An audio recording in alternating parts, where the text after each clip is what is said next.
Olá, meus amigos, tudo bem com vocês? O quanto Deus interfere, nas nossas vidas, porque a gente escuta muito aquelas frases, aqueles dizeres: ai meu Deus do céu, está nas mãos de Deus, vá com Deus, graças a Deus, se Deus quiser, Deus me acuda.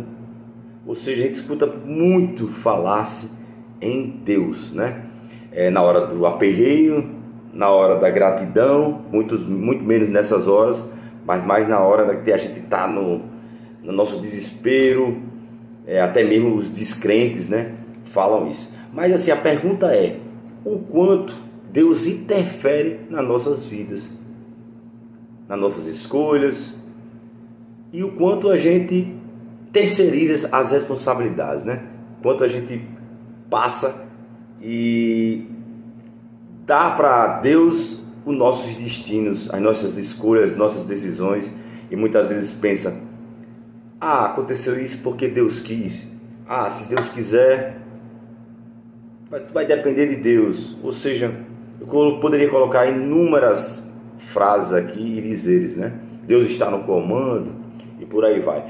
Mas antes de falar sobre isso, vamos falar de que Deus estamos falando, porque até isso nos dias de hoje é muito confuso, Existe um Deus que foi nos apresentado há milênios de anos atrás como um Deus vingativo, um Deus que pune, um Deus malvado, um Deus com características humanas, de egolatria, que teria que adorar e amar, fazer referendas, sacrifícios em nome dele, que poderia matar até os próximos, os amigos que pensassem diferente, mas matava em nome de Deus, e por aí vai. Moisés, desde aquela época, falava desse Deus punitivo, tinha que falar, era a época, era o momento, eram pessoas grosseiras, eram pessoas com pouca cultura, e ele tinha que colocar regras para liderar aquele povo que estava ali sob sua orientação. É compreensível, mas ele trouxe já um Deus monoteísta, ou seja, só um Deus, porque já se acreditava em vários deuses, E hoje a gente, através de Jesus, do Evangelho, Jesus já disse: não, a história não é bem assim. Deus é um Deus do amor, um Deus da bondade, um Deus que fala: não matem, mas amem o próximo, os inimigos, os adversários. É um amor em toda a sua inteireza, Então esse é o nosso Deus apresentado. E o Espiritismo, em 1857, com Allan Kardec, o que ou quem é esse Deus? O que nos foi trazido? Então está lá na primeira pergunta do livro, o Livro dos Espíritos, o primeiro livro da codificação. Allan Kardec já chega e já coloca lá a primeira questão: o que é Deus e não quem é Deus? Então a gente já, então Deus não é uma pessoa? Não. Jesus não é Deus? Não. Então, o que é Deus? E ele responde lá: os espíritos mais experientes, mais evoluídos, espíritos mais avançados, respondem: olha, Deus é a inteligência suprema, ou seja, a inteligência que comanda a tudo, à sua maneira. E é uma causa primeira de todas as coisas. Então a gente já começa a dizer, já tirou aquela ideia de que Deus não é uma pessoa, que portanto não tem as nossas características. Está muito além disso, tá? Então, a gente vai agora passar para o próximo tópico. Então, como a gente pode responsabilizar Deus por nossas atitudes? Será que realmente Deus interfere tanto assim?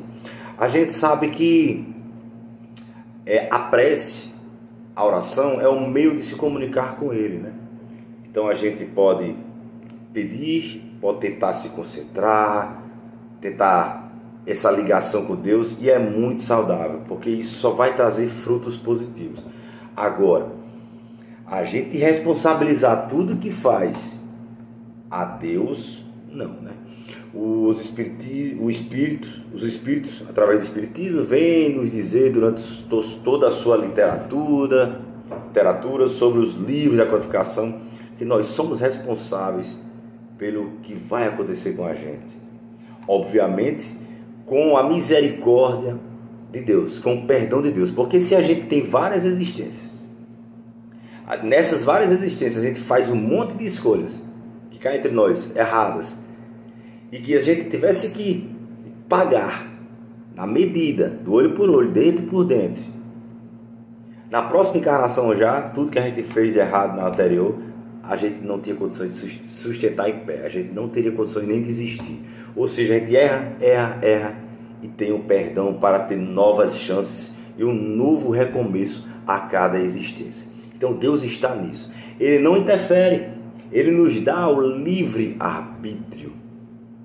Ele nos dá a condição de escolher sem sua interferência.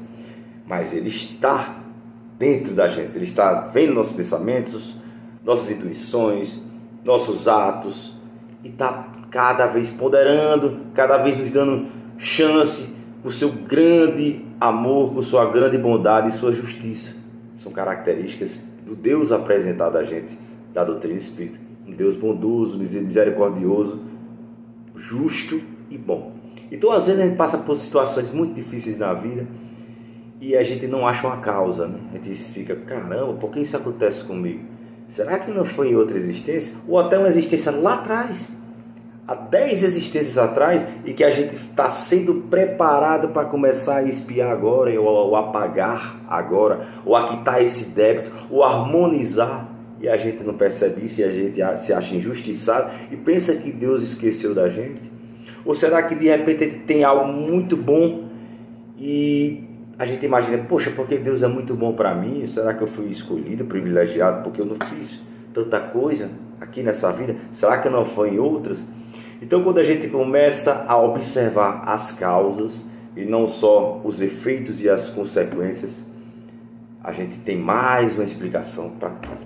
Então, Deus nos deixa livre, está nos acompanhando, está nos perdoando, quando a gente se arrepende e quer a verdadeira mudança.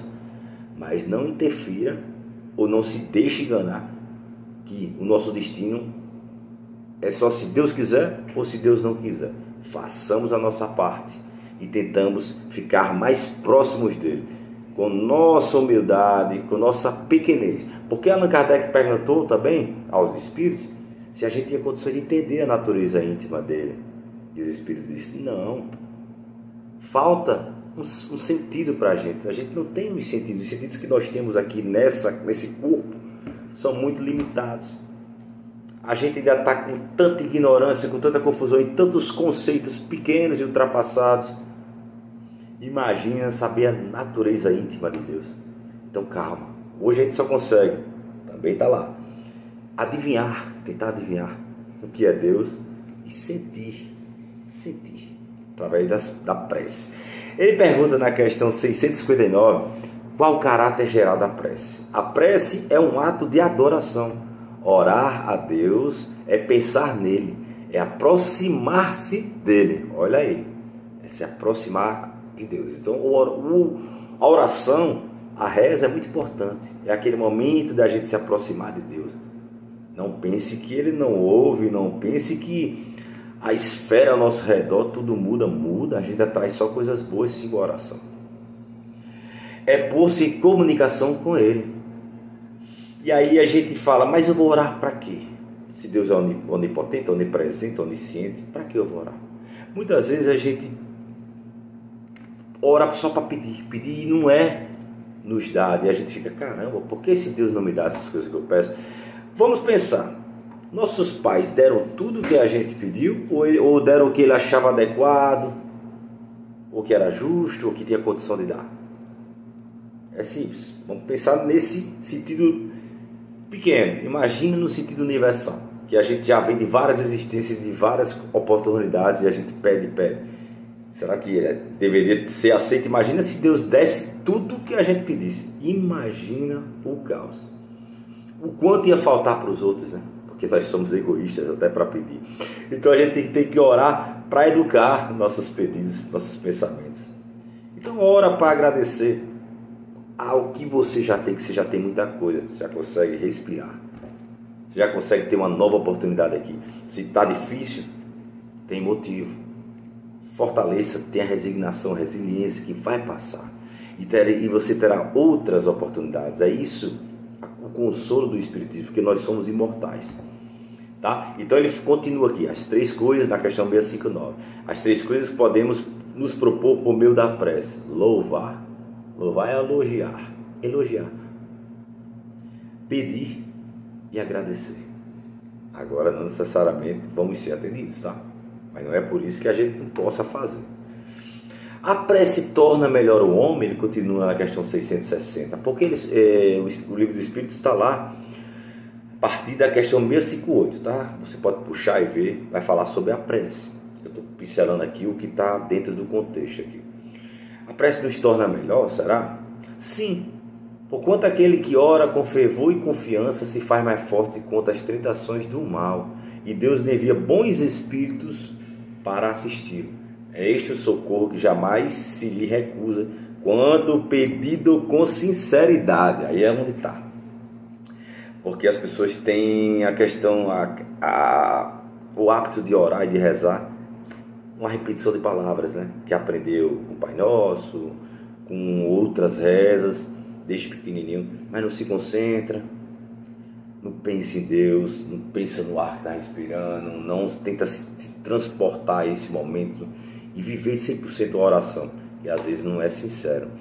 Ele continua aqui: o essencial não é orar muito.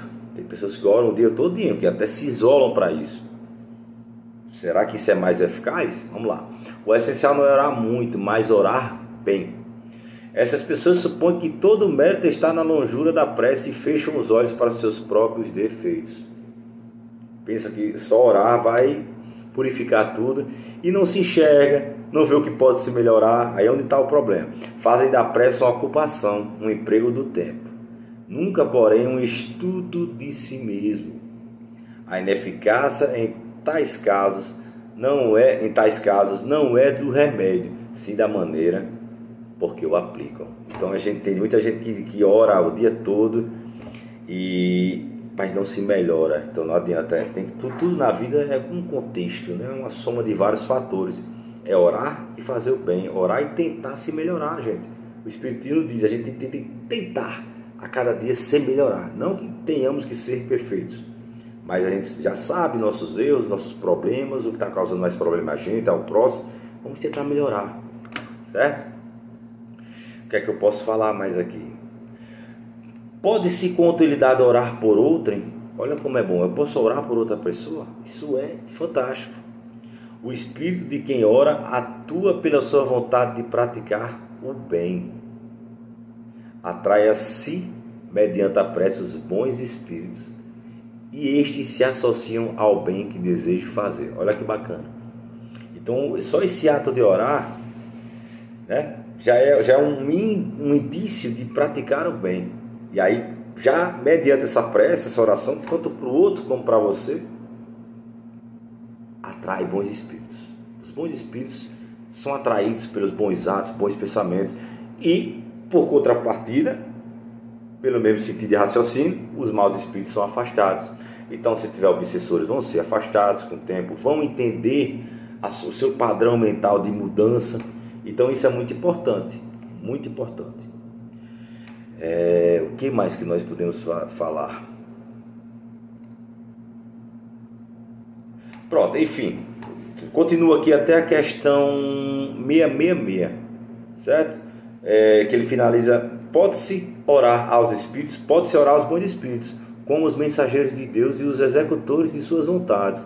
O poder deles, porém, está em relação com a superioridade que tenham alcançado, e dimana sempre do Senhor de todas as coisas, sem cuja permissão nada se faz. Eis porque as preces que se lhes dirigem só são eficazes se bem aceitas por Deus. Ou seja, vamos orar, vamos entrar em comunicação com Deus e fazer a nossa parte, fazer o bem, que tudo vai caminhar certo. Não adianta a gente estar só pedindo a Deus e transferindo a nossa felicidade e a responsabilidade para Deus, tá? Então vamos orar, vamos fazer nossa parte, que tudo vai acontecer da melhor forma possível. E se não acontecer, resignação, resiliência, que novas oportunidades virão. Muito obrigado, amigos.